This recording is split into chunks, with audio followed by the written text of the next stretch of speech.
parental rights groups slamming Democratic vice presidential pick Tim Walz because of what they say is his controversial progressive record on education policies, including a law that took effect in Minnesota just this past year requiring public schools to stock free menstrual products in both the boys' and girls' bathrooms. Joining us now to discuss this and more is President of Parents Defending Education, Nicole Neily. Good morning, Nicole. Welcome to the National Desk. One group quoted as saying that Walz is the most anti-parent running mate Harris could have chosen, and you agree. How so, and how has gender transition legislation played a factor into this?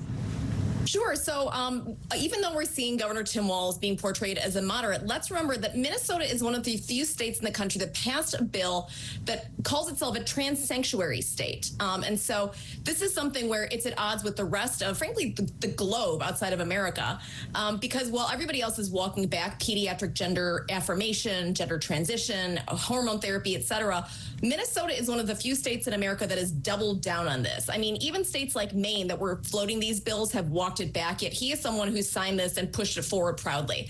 And so for those sanctuary states, it means that if it comes up in the issue of child custody, if it comes up in the issue of is a parent fit or not, if they're not supportive of a child's preferred gender, then they might lose that custody. And so that's something that's really, really scary, and that's something that should be in the minds of most parents around the world, around the country as we look to November. Also, multiple surveys revealed the majority of Americans do not think biological boys should compete in female sports. So describe how would education and how would that look specifically under a Harris-Walz administration?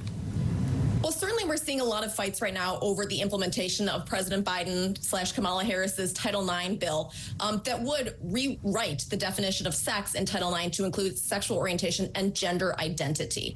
That's in the courts right now. As of today, 26 states have paused that. It's enjoined from taking effect. That means that in 24 states, it is in effect. And so should the, the Harris-Walz ticket go forward, we'll see them try and double down on this.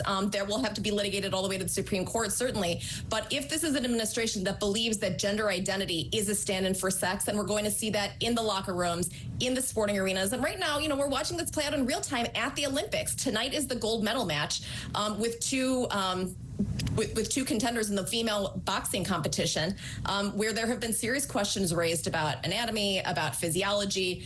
And so I think this is something that really scares parents, and it should, because particularly in boxing, that is literally a matter of life and death.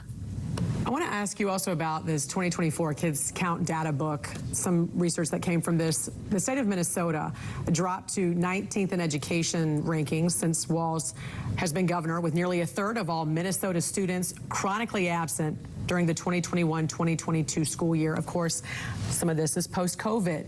What do we know about the education system in Minnesota and about his stance on school choice? Sure. One thing we're hearing from a lot of pro-Walz advocates is that school funding went up. Yes, it did go up in Minnesota, but did the money make it into classrooms? It did not. As you alluded to in your introduction, some of the money went towards mandates like putting tampons into boys' bathrooms. Is that a good use of finite education dollars at a time when students we know across the country face significant learning loss because of schools being closed? It is not, in my opinion. And let's remember, even though Minnesota fell in that ranking, everyone else, all 50 states were scrambled by COVID. And so some states handled recovery and some states were able to open more early than others.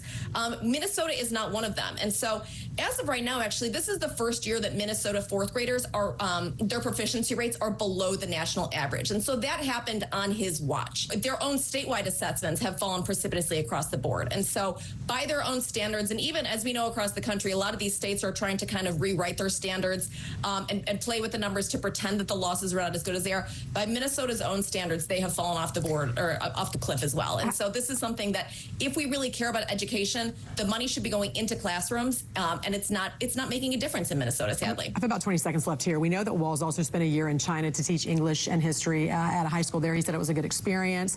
I know you have discussed China's influence on some of the education systems here in America. So what do you make of this? We see the exchange of teachers going back and forth as a soft power play. And so someone who is, certainly we believe in cross-cultural communication, but someone who is, has spent time there is something I think we should, as Americans, keep an eye on. Parents Defending Education's Nicole Neily. We appreciate you joining us this morning here on the National Desk. Have a great weekend.